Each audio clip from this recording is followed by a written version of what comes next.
आज की ये खास प्रेस वार्ता का मकसद भी बहुत खास है। हम सभी जानते हैं कि देश अमृत काल में प्रवेश कर चुका है और विकसित भारत के कदम तेज गति से आगे बढ़ रहे हैं। विकसित भारत के कदम तेज गति से जिस तरह से आगे बढ़ रहे हैं, लेकिन जहां आधुनिकता के साथ भारत विकसित हो रहा है, तो वहीं हिंदुस्तान अपनी संस्कृति और विरासत को सहेजने के प्रयास भी लगातार जारी रखे हुए है। आज की ये बेहद महत्वपूर्ण प्रेस वार्ता आज़ादी के अमृत महोत्सव से जुड़ी कुछ महत्वपूर्ण व रोमांचक जानकारी साझा करने के लिए है। क्या है ये खास जानकारी, इस बात को देश के सामने रखने के लिए अब मैं बहुत ही विनम्रता के साथ आमंत्रित करना चाहता हूं केंद्रीय गृह एवं सहकारिता मंत्री श्री अमित शाह जी को कि कृपया वो हम सभी के साथ आज़ादी के अमृत महोत्सव से जुड़ी इस महत्वपूर्ण जानकारी को साझा करें। माननीय श्री अमित शाह जी। मित्रों, आप सभी का आज की इस प्रेस वार्ता में स्वागत है। जैसा कि आप सभी जानते हैं, आज़ादी के अमृत महोत्सव के अवसर पर देश के प्रधानमंत्री जी 28 मई को संसद का नवनिर्मित भवन राष्ट्र को समर्पित करेंगे। एक प्रकार से ये नया संसद भवन प्रधानमंत्री जी की दूरदर्शिता का प्रमाण है, जो नए भारत के निर्माण में हमारी सांस्कृतिक विरासत, परंपरा और सभ्यता को आधुनिकता से जोड़ने का एक सुंदर प्रयास है। इस नई संरचना को रिकॉर्ड समय में बनाने के लिए करीब करीब 60,000 के आसपास श्रम योगियों ने अपना योगदान दिया है।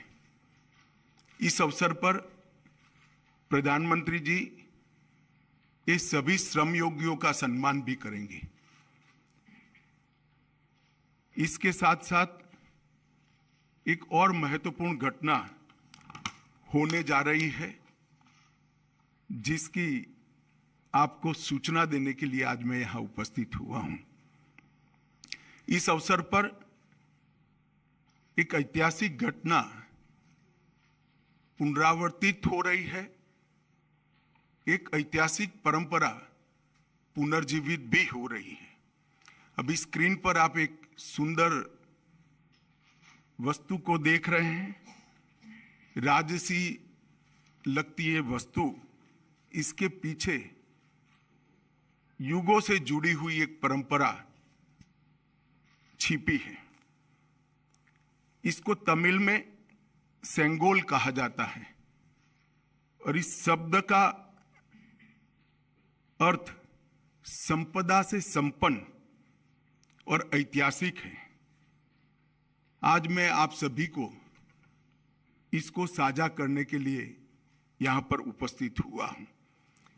यह एक हमारी बहुत पुरानी सभ्यता से जुड़ी हुई प्रथा है, जिसकी गहरी जड़ें देश की परंपराओं में समाहित है। आजादी के अमृत महोत्सव में प्रधानमंत्री जी ने जो कुछ लक्ष्य तय किए थे, उसमें एक लक्ष्य हमारी ऐतिहासिक परंपराओं का सम्मान और उसका पुनर्जागरण भी था। ये सेंगोल उसी लक्ष्य की परिपूर्ति के लिए आज मैं आपके सामने इसकी इंफॉर्मेशन को लेकर आया हूं। ये घटना जुड़ी है आजादी की क्षण के साथ। 14 अगस्त 1947 की रात को एक बहुत महत्वपूर्ण ऐतिहासिक और अनोखी घटना ने आकार लिया था, जिसकी 75 साल के बाद आज देश के अधिकांश नागरिकों को जानकारी नहीं है। यह सेंगोल जो अभी आपने स्क्रीन पर देखा था, उसने हमारे इतिहास में एक अहम भूमिका निभाई है और ये सेंगोल अंग्रेजों से भारतीयों के साथ सत्ता के हस्तांतरण का एक प्रतीक बना था। इस घटना के ऐतिहासिक महत्व को जानने के बाद आप सभी को आश्चर्य होगा कि इतने सालों तक ये हमारे सामने क्यों नहीं आई। जब इसकी जानकारी प्रधानमंत्री जी को मिली, इस पर गहराई से विचार करने के बाद प्रधानमंत्री जी ने इसकी गहन जांच के आदेश दिए और फिर निर्णय लिया कि गौरवमयी प्रसंग को ध्रुव तारे के समान, परंपराओं के ध्रुव तारे के समान देश के सामने रखना चाहिए। इसीलिए हमारे नए संसद भवन के लोकार्पण के दिन को चुना गया। अब मैं थोड़ा इस घटना के बाद में आपको बताऊंगा। 14 अगस्त 1947 की रात को लगभग 10:45 पर पंडित जवाहरलाल जी के ने विशेष रूप से तमिलनाडु से आए हुए अधिनम से सेंगोल को स्वीकार किया था। उन्होंने इसे अंग्रेजों से भारत को सत्ता प्राप्त करने के प्रतीक के रूप में पूर्ण विधि विधान के साथ स्वीकार किया था। पंडित नेहरू ने 14 अगस्त की रात को अपने निवास पर कई नेताओं की उपस्थिति में सेंगोल स्वीकार कर सत्ता के हस्तांतरण की प्रक्रिया को एक प्रकार से पूरा किया था, जिनमें श्री राजेंद्र प्रसाद भी थे, जो बाद में हमारे राष्ट्रपति बने। ये घटना क्यों और कैसे हुई, हम सब जानते हैं कि सन 47 में भारत को आजादी देने का जब निर्णय हुआ, तब लॉर्ड माउंटबेटन को ये प्रक्रिया को निर्विघ्न समाप्त करने के लिए भारत के वाइसरॉय बनाकर भेजा गया। जब ये प्रक्रिया करने का समय आया, तब लॉर्ड माउंटबेटन, क्योंकि इंग्लैंड से आते थे, इनको हमारी सांस्कृतिक और पारंपरिक व्यवस्थाओं की जानकारी नहीं थी। उन्होंने पंडित जवाहरलाल नेहरू जी को ये प्रश्न किया कि ब्रिटिश से भारतीयों के हाथ में सत्ता का हस्तांतरण के प्रतीक के रूप में कौन सा विशिष्ट परंपरागत समारोह का आयोजन किया जाना चाहिए। पंडित जी भी कंफ्यूज थे। उन्होंने थोड़ा समय मांगा और कहा कि मैं साथियों से चर्चा कर आपको इसके बारे में जानकारी दूंगा। पंडित जवाहरलाल नेहरू जी ने चर्चा करने के लिए अपनी पसंदगी बहुत अनुभवी स्वतंत्रता सेनानी, दार्शनिक, भारतीय परंपराओं के जानकार, इतिहास के मर्मज्ञ ऐसे विद्वान सी राजगोपालाचारी पर नियुक्त की, जिनको हम राजा जी के नाम से जानते हैं। उन्होंने ये बात को राजा जी के सामने रखा।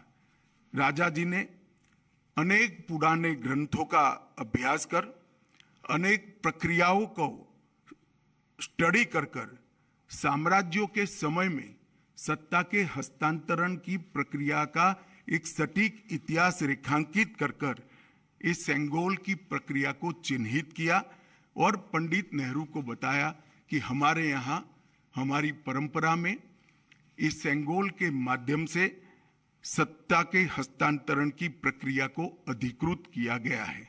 और इस प्रकार ये प्रक्रिया तय हुई और पंडित नेहरू ने पवित्र सेंगोल को तमिलनाडु के अधिनम से स्वीकार कर अंग्रेजों से भारतीयों के हाथ में सत्ता के हस्तांतरण को आकार दिया। वही क्षण था जब पंडित नेहरू ने सेंगोल को स्वीकार किया, जब हम जिसको स्वतंत्रता कहते हैं, इसका सटीक स्थान था। इस अनुष्ठान का उद्देश्य इस तथ्य का स्वीकारीकरण है कि भारत में विदेशी शासन भारत के लोगों के पास एक ऐसी आध्यात्मिक प्रक्रिया से आई जो प्राचीन और भारत की सुदृढ़ परंपरा है। पंडित नेहरू ने इस अनुष्ठान के संपादन के लिए दक्षिण के मठाधिपति को स्वीकार कर आगे चले, जिससे पता चलता है कि उनका उद्देश्य भारत की भावात्मक एकता और आध्यात्मिक एकीकरण का था। सेंगोल के अर्थ और इतिहास में थोड़े डिटेल में जाते हैं तो सेंगोल का अर्थ बड़ा गहरा है। सेंगोल शब्द तमिल भाषा के सेम्मई शब्द से बना गया है। इसकी व्युत्पत्ति सेम्मई से आती है, जिसका अर्थ और भाव नीति परायणता से है। यह एक तमिलनाडु के प्रमुख धार्मिक मठ के महंतों द्वारा ये सेंगोल जो आप अभी देख रहे हैं स्क्रीन पर, ये अभिमंत्रित है। गंगा जल से उसको पवित्र किया गया है। इस पर पवित्र नंदी अपना अटल दृष्टि और स्थिरता के साथ विराजमान है। और ये जो सेंगोल है वो चोला साम्राज्य के समय से, मतलब 8वीं शताब्दी से चली आ रही हमारी अपनी भारतीय सभ्यतागत प्रथा का एक अनुसरण करने के लिए ये प्रथा को बना दिया गया था। आप सभी जानते हैं चोला साम्राज्य सदियों से हमारे उपमहाद्वीप में एक महत्वपूर्ण साम्राज्य रहा, जिसने 21 राजाओं ने बड़े लंबे अरसे तक 800 साल से ज्यादा समय तक इस देश के एक महत्वपूर्ण हिस्से पर शासन किया। सबसे महत्वपूर्ण बात यह है कि सेंगोल जिसको प्राप्त होता है, इसके पास से न्यायपूर्ण और निष्पक्ष शासन की अपेक्षा रखी जाती है और एक प्रकार से न्यायपूर्ण और निष्पक्ष शासन करने का आदेश उसको मिलता है, जिसे तमिल में आणई कहते हैं। और इस सेंगोल को प्राप्त करने की घटना को आजादी के समय विश्व भर के मीडिया ने इसका जिक्र भी किया है, इस पर वृत्तांत भी प्रकट किए हैं। टाइम मैगजीन ने बहुत ज्यादा ग्राफिक्स के साथ इसको रिपोर्ट किया। भारत के भी सभी अखबारों ने इसको यथोचित सम्मान दिया था। आप सेंगोल की वेबसाइट पर मीडिया रिपोर्ट की एक फिल्म भी बाद में देख सकते हैं। 1947 अगस्त के बाद सेंगोल सबकी आंखों से ओझल हो गया, इसको भुला दिया गया। मगर एक विद्वान और पूजनीय सम्मानीय व्यक्ति ने इसको आजादी के 31 साल के बाद 15 अगस्त 78 को परमाचार्य श्री चंद्रशेखर सरस्वती स्वामीगल ने अपने अनुयायी डॉक्टर B.R. सुब्रमण्यम को सेंगोल वृत्तांत का वर्णन किया, जिसको डॉक्टर सुब्रमण्यम ने अपनी किताबों में उचित स्थान देकर उल्लेखित किया है।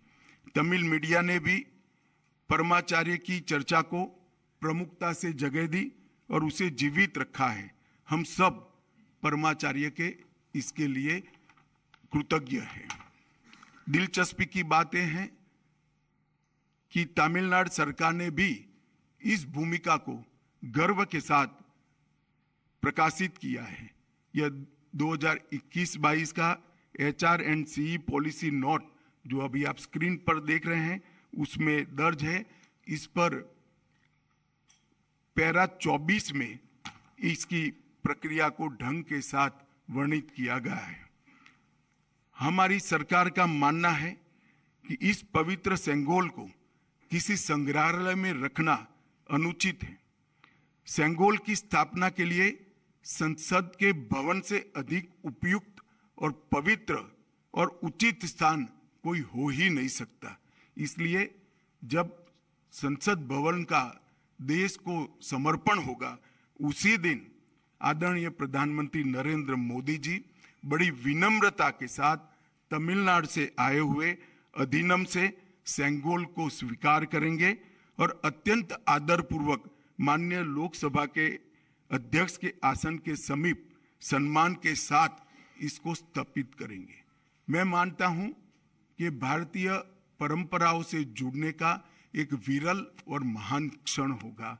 नए भारत को हमारी परंपराओं के साथ, हमारे इतिहास के साथ और हमारे अध्यात्म के साथ उसी क्षण से एक नया अनुसंधान होगा। सेंगोल की स्थापना 1947 की भावनाओं को फिर से एक बार अविस्मरणीय बनाएगी। यह सेंगोल जो है असीम आशाएं, अनंत संभावनाएं और एक मजबूत, स्वतंत्र और समृद्ध राष्ट्र के निर्माण का संकल्प है। यह अमृतकाल का प्रतिबिंब होगा जो भारत को अपने विश्व में यथोचित स्थान ग्रहण के लिए गौरवशाली क्षण का साक्षी बनेगा। यह ऐतिहासिक योजना अधिनियम के अध्यक्षों से विचार विमर्श कर बनाई गई है। यह सभी 20 अधिनियम के अध्यक्ष इस शुभ अवसर पर उपस्थित रहेंगे, जो प्रधानमंत्री जी को सेंगोल अर्पण करेंगे और इस पवित्र अनुष्ठान की पुनःस्मृति में अपना आशीर्वाद भी प्रदान करेंगे। इसके लिए मैं उनके प्रति आभार व्यक्त करता हूं। और एक बहुत हर्ष की बात है कि 14 अगस्त 1947 की प्रक्रिया में जो स्वयं उपस्थित थे, वो 96 साल के वुमिंडी बंगारू चेट्टी भी इस कार्यक्रम में सम्मिलित होने वाले हैं। उनका आशीर्वाद भी इस कार्यक्रम को मिलेगा। यह घटना का दूरदर्शन और दी हुई लिंक से सभी मीडिया के माध्यमों से जीवंत प्रसारण देश भर के दर्शकों के लिए, नागरिकों के लिए भी होगा। और अब हम एक डिटेल फिल्म ये पूरी प्रक्रिया पर सांस्कृतिक विभाग ने बनाई है, इसको देखेंगे।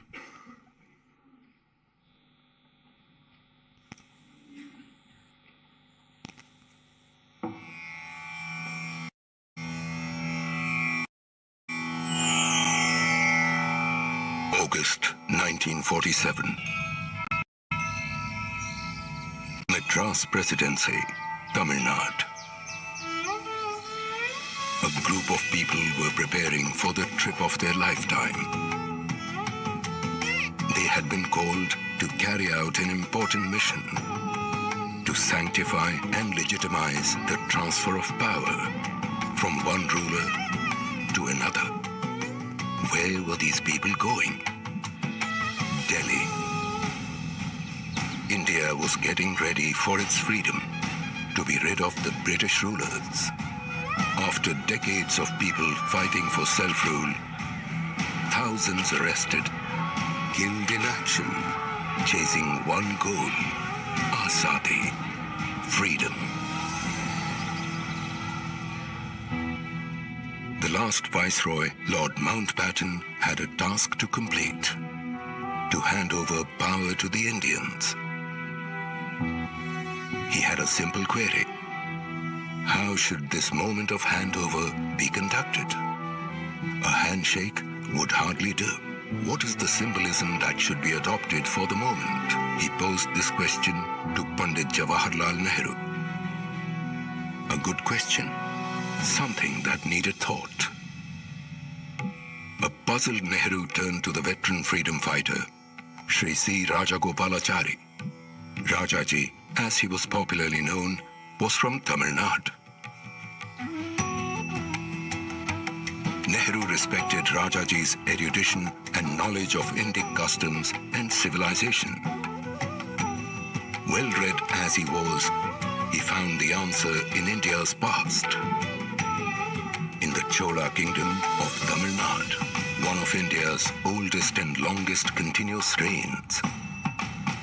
The transfer of power from one Chola king to another was marked by the passing of the Sengol, the staff of righteousness, blessed by the high priest of the time, invoking the blessings of Lord Shiva, the Cholas being his ardent devotees.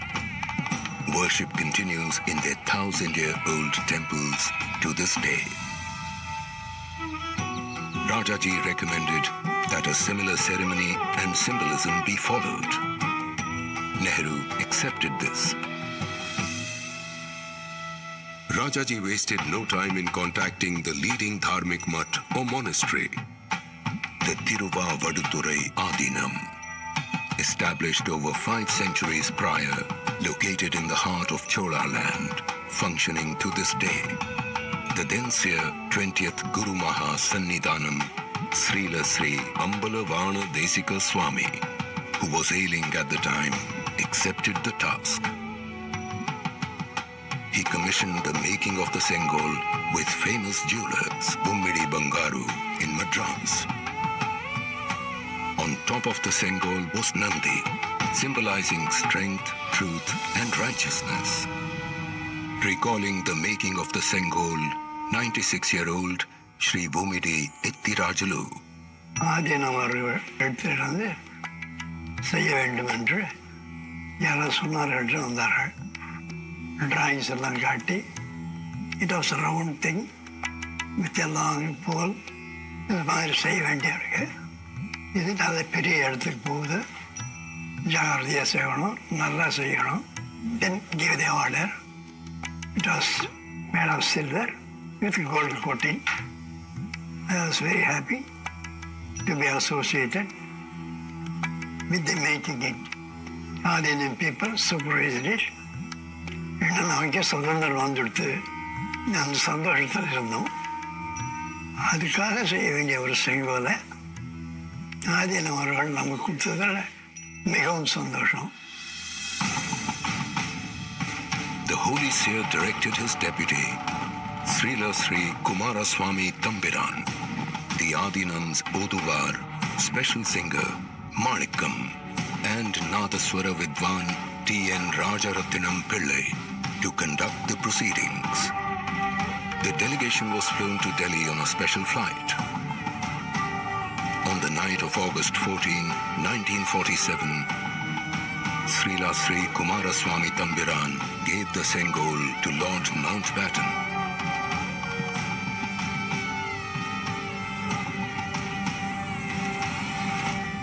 Who handed it back to him.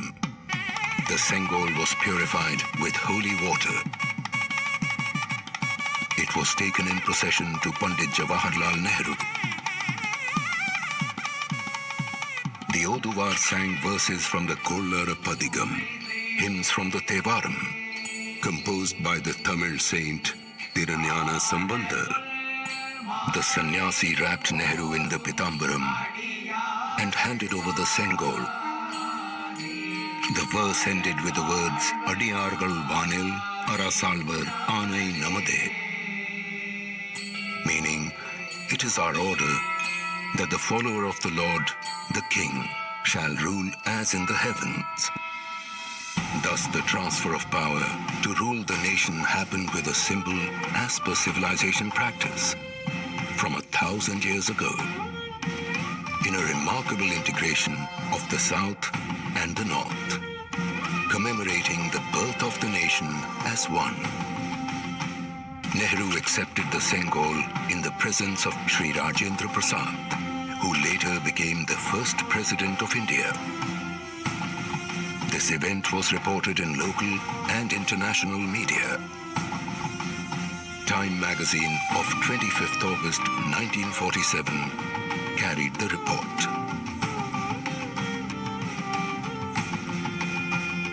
Pandit Nehru thereafter went on to deliver his famous address at the midnight hour of August 14th, 1947.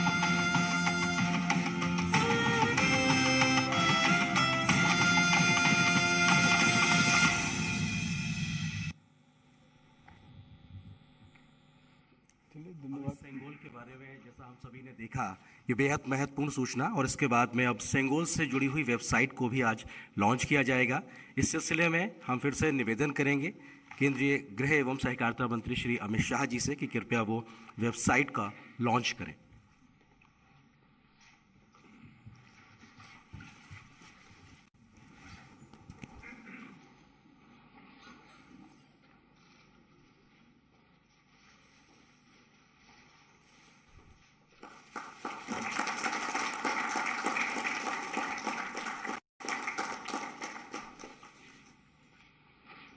बहुत बहुत धन्यवाद, शुक्रिया माननीय गृह एवं सहकारिता मंत्री जी, इस महत्वपूर्ण कार्यक्रम के बारे में जानकारी देने के लिए, वेबसाइट लॉन्च करने के लिए।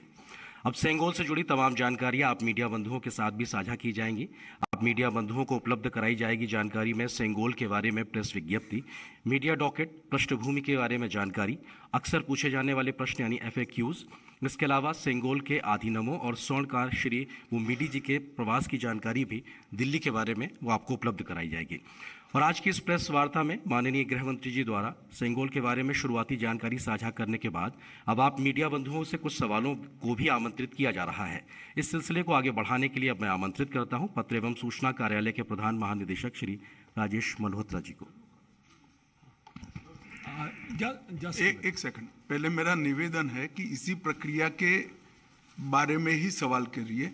मैं नहीं चाहता कि कोई राजनीतिक बात आज के महत्वपूर्ण प्रसंग में आए। मैं आपको मिलता ही रहता हूं। 100 नंबर 100 नंबर इधर फ्रंट पे। हाँ, Amiji, Vanakkam. Dinamalar Venkatraman from Dinamalar. You made a very elaborate details about the Sengol. It's not only from Chola kingdom, it's the rulers of Tamil Nadu, Pandya, Chera Chola Pandya, everybody was using the Sengol when transits of power. And also indicate how a king has to rule the country, which indicates to the people of the entire southern India. Now, the southern India people have shut the door for the BJP for the. चलिए मैं समझ गया, हो गया आपका सवाल। Next. और sir वो आपका कोई रिएक्शन नहीं है क्या सर? चलिए, मैंने कहा ना आज राजनीति की चर्चा नहीं करनी है भाई। आप इतना सुनकर भी इतने सन्नीय पत्रकार होकर करते हैं। सर,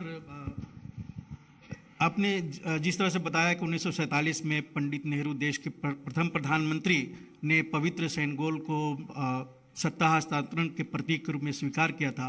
अब 28 मई को प्रधानमंत्री नरेंद्र मोदी जी उसी को देश के सामने रखेंगे। गर्व का क्षण होगा और इस क्षण पर सभी को गर्वान्वित होना चाहिए, सबको उपस्थित रहना चाहिए, पूरे देश को भावनाओं के साथ, और जो सांसद हैं या वहाँ पर रहना चाहिए उपस्थित, इस क्षण को देश के सामने अपने आप को भावना प्रकट करने के लिए। नहीं, हमने तो भारत सरकार ने सबको विनंती किया है कि आप उपस्थित रहिए, सब अपनी अपनी भावना के अनुसार करेंगे। 90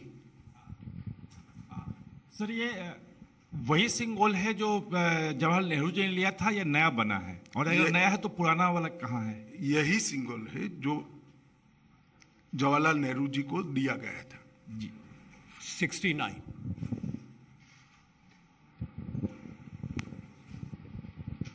सर, जैसा आपने कहा कि यही सिंगोल है जो 1947 में दिया गया था, लेकिन ये अब तक था कहाँ और क्या पिछली सरकारों ने इसको खोजने की कोशिश किया या फिर पार्लियामेंट में लाने की कोई भी कोशिश की? इलाहाबाद के संग्रहालय में था, वहाँ स्थित था, उसको वहाँ से यहाँ लाया गया है। 125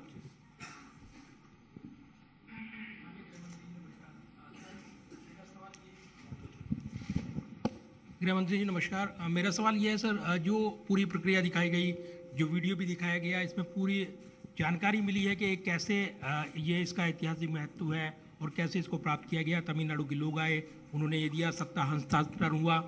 तो जब ये पहली बार विचार हुआ आप इसको लाएंगे और इस तरीके से इसकी कल्पना पृष्ठभूमि जो रही, ये पहली बार विचार कब आया और कैसे इसको लागू किया जाए, ये क्या कल्पना रही, इसके पीछे प्रधानमंत्री की क्या सोच रही? ये बहुत लंबी प्रक्रिया है। इसकी जानकारी मिलने के बाद, जैसा मैंने बात बताया, प्रधानमंत्री जी ने पूरे रिसर्च करने के ऑर्डर दिए और जब रिसर्च कर पूरी चीज तथ्य के साथ सामने आई, तब ये उचित माना गया कि जब संसद के नए भवन का निर्माण भी हो चुका है और उसका समर्पण भी हो रहा है राष्ट्र को, तो उसी वक्त उसको सम्मान के साथ हमारे लोकतंत्र के मंदिर में प्रस्तापित किया जाए। 91 सर नमस्कार, मैं आमिर हूँ न्यूज़ नेशन से। सवाल ये है कि आपने जैसे कहा कि देश से इसको छुपाया गया, इसके बारे में बताया नहीं गया। मैंने ऐसा नहीं कहा, देश को जानकारी नहीं है ऐसा कहा गया। छुपाया गया आपका शब्द है, आगे बोलिए। लास्ट क्वेश्चन 256 मैडम, आप लास्ट क्वेश्चन। सर मैं इधर 256 सर मैं ये पूछना चाहती हूँ कि इसको पुनर्स्थापित करने के पीछे क्या लक्ष्य है, और क्योंकि देश ने इतनी बड़ी परंपरा से अब तक अछूता रहा है, तो ये जन जन तक पहुंचे, तो इसके लिए क्या कुछ किया जाएगा? देखिए, लक्ष्य बहुत स्पष्ट उस वक्त भी था और आज भी स्पष्ट है, सत्ता का हस्तांतरण सिर्फ हाथ मिलाने से और एक दस्तावेज पर हस्ताक्षर करने से नहीं होता है। सत्ता का हस्तांतरण तब होता है जब सत्ता यहाँ की परंपराओं से चलेगी, यहाँ की परंपराओं के साथ जुड़ी रहेगी और हमारी संस्कृति के आधार पर, इसके मूल ढांचे पर नई आधुनिक जरूरियातों को ध्यान में रखते हुए चलेगी। तो ये सेंगोल का नए संसद भवन में स्थापन इसी बात का द्योतक है जो जवाहरलाल नेहरू जी ने उस वक्त 14 अगस्त को महसूस की थी। 4 number last question. Sir Amod हूँ TV 9 भारतवर्ष से। एक जो संगोल के हस्तांतरण की प्रक्रिया थी और इसको ले जाकर म्यूजियम में रख दिया गया था, अब इसको पुनर्स्थापित करने की कोशिश जो की जा रही है, लेकिन इसको पुनर्स्थापित करने से क्या आपको लगता है कि जो इसको एक नया लोगों को जानने का मौका मिलेगा संगोल के बारे में, और जो अभी आज के डेट में राजनीति की जा रही है संसद भवन को लेकर, उसको थोड़ा कम बल मिलेगा इससे? देखिए, सेंगोल को किसी राजनीति से नहीं छोड़ना चाहिए। यह एक भाव का प्रतीक है कि शासन न्यायपूर्ण तरीके से चले, नीति के अनुसार चले और कर्तव्य के रास्ते पर चले। और वो संसद में सेंगोल को स्थापित करने से हमेशा ये संदेश हमारे लोकतंत्र के लिए समग्र जनता में और जनता के प्रतिनिधियों के बीच में जाना है। ये इसके पीछे भाव है। राजनीति अपनी जगह पे चलती रहती है। गृहमंत्री जी, इसी से जुड़ा मेरा सवाल भी है कि जब संगोल को वैदिक रीति रिवाज के हिसाब से स्थापित किया जाएगा, प्रधानमंत्री जी के उद्घाटन करने पर विपक्ष इतना विरोध कर रहा है, तो इसको स्थापित करने पे कैसा माहौल होगा? क्या? प्रधानमंत्री नरेंद्र मोदी जी के उद्घाटन करने को लेकर जब विपक्ष बायकॉट कर रहा है इस कार्यक्रम का, तो जब आप इसे वैदिक रीति रिवाज के हिसाब से स्थापित करेंगे तब कैसा हाल होगा? नहीं, इसमें मैंने पहले ही किया कि राजनीति को इसके साथ मत जोड़िए। एक बड़ी भावात्मक प्रक्रिया हमारी पुरानी परंपराओं से नए भारत को जोड़ने की, इसको इतने ही सीमित अर्थ में देखना चाहिए। राजनीति अपनी जगह पे चलती है और सब अपनी अपनी क्षमता से, सोचने की क्षमता के अनुसार रिएक्शन भी देते हैं और काम भी करते हैं। बहुत बहुत शुक्रिया तमाम मीडिया बंधुओं का। हम धन्यवाद अदा करेंगे माननीय गृह एवं सहकारिता मंत्री जी का, केंद्रीय संस्कृति पर्यटन और